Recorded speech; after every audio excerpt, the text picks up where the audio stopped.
it's just brutal, the emotion. And don't make any mistake about it, these guys that are not in the chase are racing just as hard for the win and for their jobs and for their sponsors and their guys. Exactly. I mean, they've got a lot to prove, and, you know, they feel like they've been taken out or something like that.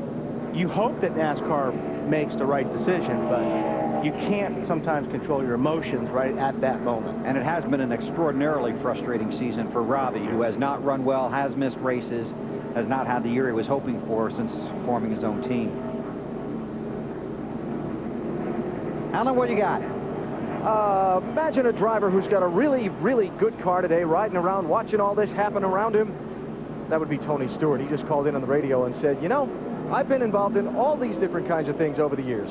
It's kind of nice to watch somebody else have these problems today. And then he laughed. That's the new Tony Stewart, isn't it, Al? Hey, I'll tell you, he's having fun today. That was just after a discussion where they talked about their track position and the cars in front of him.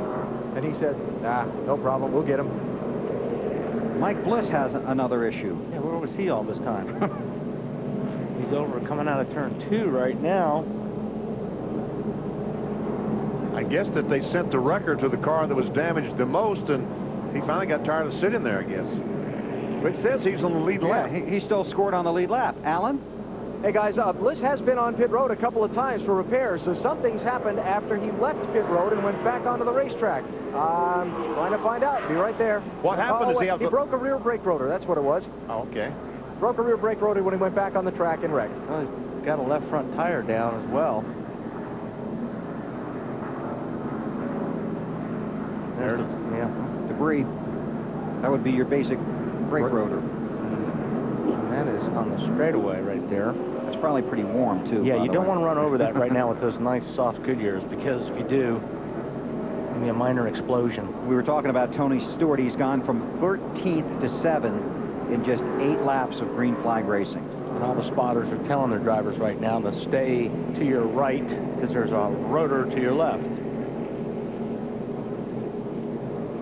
There is Kurt Busch, involved in a wreck on lap 3, has worked his way all the way up to 39th, Dave.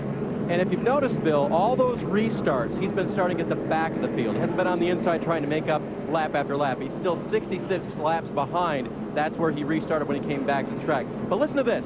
The last 10 ovals we've run, guys, there have been an average of 4.2 guys that have fallen out of the race and been 66 laps or more down at the end of the race. And that's approximately 12 points where things shake out when this is all over. So what are they racing for? Basically somewhere around 12 points if they can make up that average of 4 positions, which I believe he's already done. Came back in 40-30, he's running 39th. And remember, the chase was won last year by a mere 8 points. So the 97 team doing what they need to do to gain a few valuable points for this car. Dave, he was 43rd, and he could end up being 34th. And that's the difference between 34 points and basically 61 points. So we could pick up almost 30 points thanks to Jimmy Fennig and the crew's hard work. Let's check it with Matt. Robbie obviously very frustrated with Michael Waltrip. You know, Michael, everybody thinks Michael's this good guy. He's not the good guy like he actually is. The caution was out, and he wrecked me. And he's a piece of shit. And we apologize for that language. He may have to spend the night in the NASCAR trailer. The cars are being brought down pit road and stopped so the track can be cleared of any debris. They're going to blow the track with the jet dryers.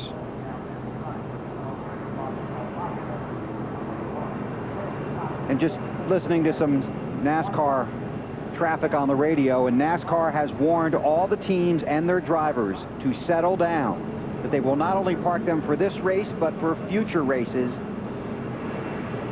And they should. If there's any more poor behavior. And this is a good move here, blowing this racetrack, because there's a lot of garbage and debris right outside the line right now. So this is good. I'm glad NASCAR is doing this. 197 laps of 300 are complete. The field being parked on pit road. Ryan Newman is scored as the race leader, Matt Kenseth second, Jimmy Johnson third, Dale Jarrett fourth, and Sterling Marlin fifth.